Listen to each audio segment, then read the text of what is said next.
Okay, second question was, tell me about your favorite piece of reenacting gear. Um, Really, I don't have one particular favorite. I'm gonna have to say I have a category, because I tend to really fixate on one thing and then learn everything I can about it, and that really applies to reenacting as well.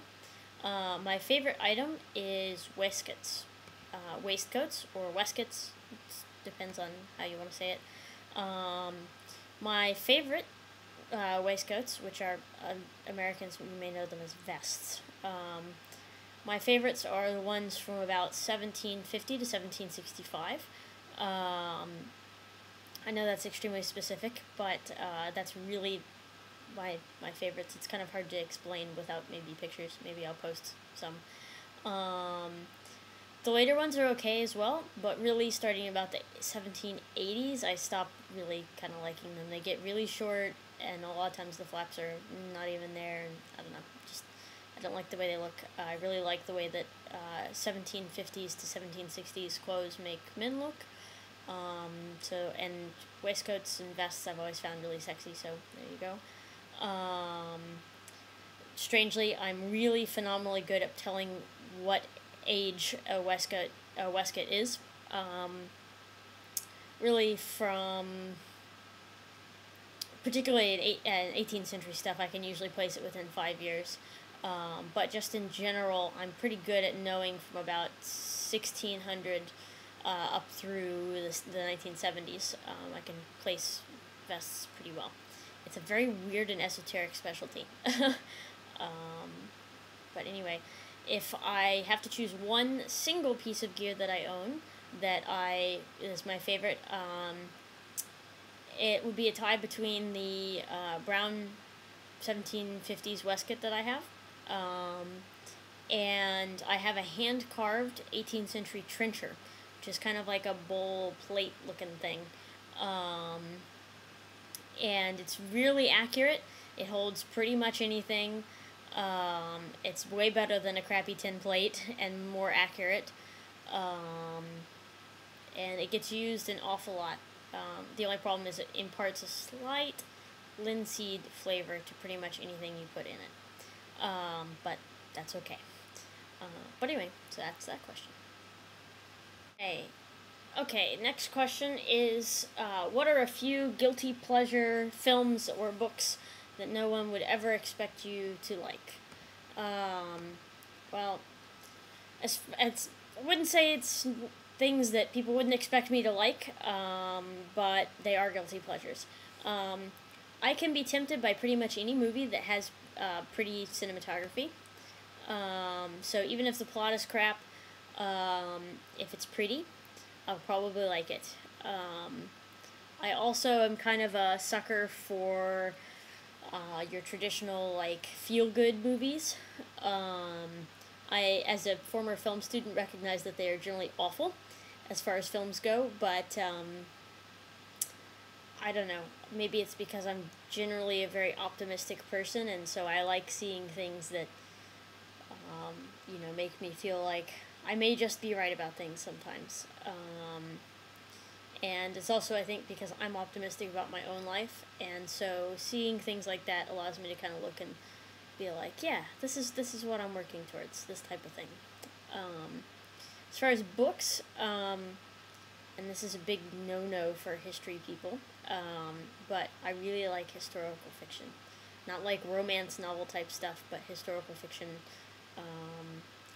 Honestly, can't think of any titles right now, because I haven't read any in a long time. But just not really alternate history type stuff, but books set in the period. And this goes for both traditional books that are like older books that were historical fiction, like Last of the Mohicans, etc., or books that are more modern. Like, I can't remember the name, but there's one called The Wilderness, which is about the French and Indian War. Things like that. My favorite book of all time is Kidnapped by Robert Louis Stevenson. I've read it probably 150 times, and I own over a dozen editions of it, including a first edition, first printing. Which it also has a little note in it, I believe, that's either from the author or one of his friends.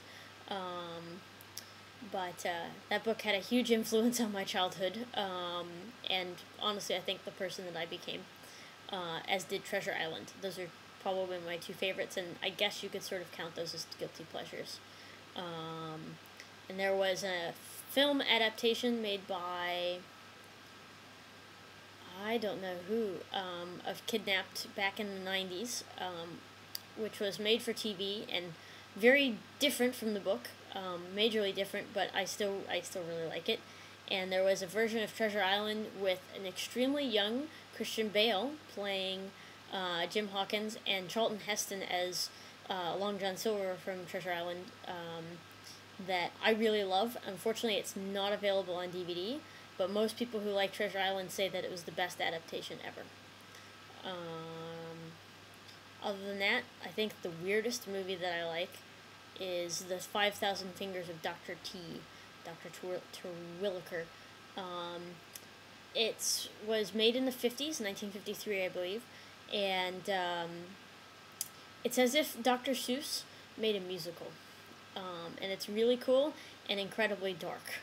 But it's pretty neat. You should search YouTube for it. But anyway, that question's gone on long enough. Okay, final question is there anyone you met on your travels or online that you fell out of contact with or never really managed to stay in contact with that you wish you could still talk to? Why? I've met an awful lot of people in real life that I've met online. Probably over a dozen. Yeah, easily over a dozen. Even if you don't count reenactors, or there's way more if you count reenactors, but anyway. I've met people in other countries from online. I've met people just kind of on a whim. Last November, I was trying to drive from basically Pittsburgh to New York, and it was taking longer than I thought, and so I knew that one of my LiveJournal friends lived in Philadelphia, and I stopped at a gas station that advertised free wireless, opened my computer, sent her an IM saying, "Do you have floor space?" And we went out, I drove into Philadelphia, we went out to dinner, and I slept on her floor. So I tend to be kind of spontaneous about those types of things, and I've met a lot of people. People I fell out of contact with. I can't really remember names. There's certainly been a couple LiveJournalers who were longtime readers who, for various reasons, have stopped. There have been some people who've been reading my journal since the very beginning, like Bridget, and there's a user named Faywords, who's been reading my journal for probably 7 years now. But anyway, I can't really think of anyone that I've ever met online and then in person that I've fallen out of contact with. Really, I'm extremely good at staying in contact with people, like, ridiculously so. I'm always make sure to IM people and email people, and that's what my blog is for, and so it's kind of, my friend Abby always says that the reason I'm so good at being alone is because I'm never really quite alone, because I'm always in communication with everyone. That's about it. There are certainly some people on my LiveJournal friends list that I would love to talk to sometime, to meet in person or to talk to on Skype or whatever. But maybe in the future. So, and that's the end of the questions. If you guys like this in the future, just ask me questions and I will be glad to answer them in a video post.